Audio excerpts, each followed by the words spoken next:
Hi, my name's Amrit Dhaliwal. I'm the CEO and founder of Walfinch. And today I'm going to talk about how I would buy a franchise if I was buying a franchise. I've been a franchisee and now I'm a franchisor. And so if I was buying a franchise in any space, I would do a couple of different things. I would make sure that I have either spoken to 5 different companies at very least within that one sector that I'm looking at, whether that's home care, grass care, restaurants, anything. I would look at their unit level economics, really think about the numbers and think, well, is it a profitable business? Is the core business profitable? Are the franchisees profitable on a whole? Not just revenue, but actual profitability. Is a franchisor interested in that profitability? I would look at the support level and the people that I'm being supported by within the franchise. So not just who's leading it and the CEO and the founders, because that is super important and thinking about their direction, but also about who they employ. What caliber of people do they have working with you? Because when that Tuesday afternoon problem kicks in, you're going to be picking up with that support team, not with that CEO, invariably. So I think it's super important to think about, can I speak to the support team? The other thing that I don't get asked enough, and I always push really heavily onto anyone looking at buying a franchise, is speak to franchisees of your choice. Not people that I've curated and said, you can only speak to these 3. Speak to anyone and really go far and wide, spend your time, figure it out. Because as a franchisor, you're always going to say the great things.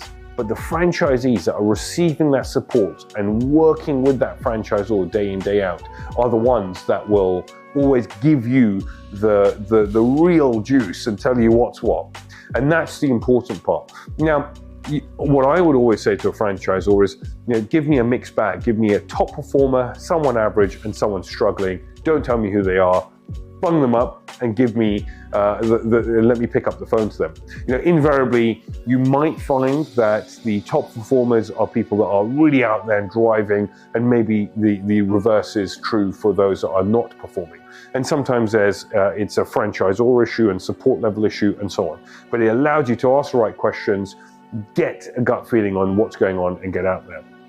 The other thing I would do is make sure that I have got a franchise lawyer that you can go to the British Franchise Association's panel of law firms and speak to a franchising lawyer, not an off-the-shelf kind of high street lawyer, specifically a franchising lawyer, ideally someone vetted by the BFA, the British Franchise Association.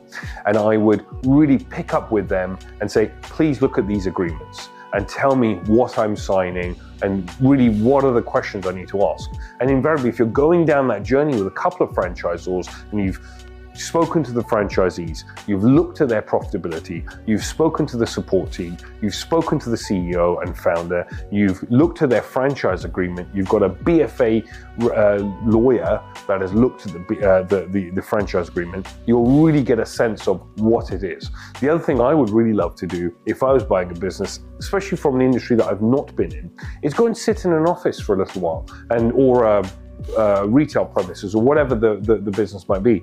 Get in there, get a vibe of it and see what it's like. Maybe even mystery shop and say, hey, look, I want to go and buy a burger and see what their service is like, and really get a sense of the business from both sides of it, as a consumer, as a business owner and so on. I think take it slowly, think about the whole process, make sure you speak to a few people so you've got something to compare. I hope that's been useful, and that's how I would do it as a former franchisee.